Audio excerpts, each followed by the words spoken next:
தருமபுரி மாவட்டம் பாலக்கோடு அருகே கருவின் பாலினத்தை கண்டறிந்து கருக்கலைப்பு செய்து வந்த கும்பலை சேர்ந்த இருவர் கைது செய்யப்பட்டுள்ளனர். தருமபுரி மாவட்டத்தில் சிலர் சட்டவிரோதமாக கருவில் உள்ள சிசுவின் பாலினத்தை கண்டறிந்து தெரிவிப்பதாக கிடைத்த தகவலின் அடிப்படையில் சுகாதாரத்துறையைச் சேர்ந்த செவிலியர் சிலர் இடைத்தரகர்களை செல்போனில் தொடர்பு கொண்டு கருவின் பாலினம் தெரிய வேண்டும் என பேசியுள்ளனர்.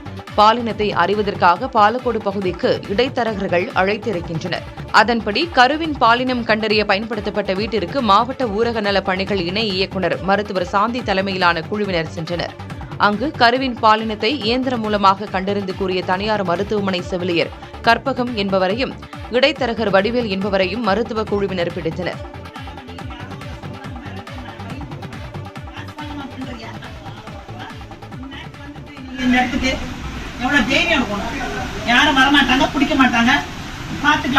திருமலை மற்றும் ஜோதி என்பவர்கள் அங்கிருந்து தப்பிச் சென்றனர்.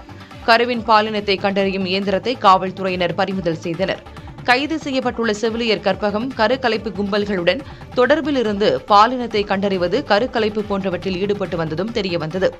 கருவின் பாலினத்தை கண்டறிந்து கூறுவதற்கு இந்த கும்பல் 20,000 ரூபாய் வசூலித்து வந்ததும் தெரியவந்திருக்கிறது.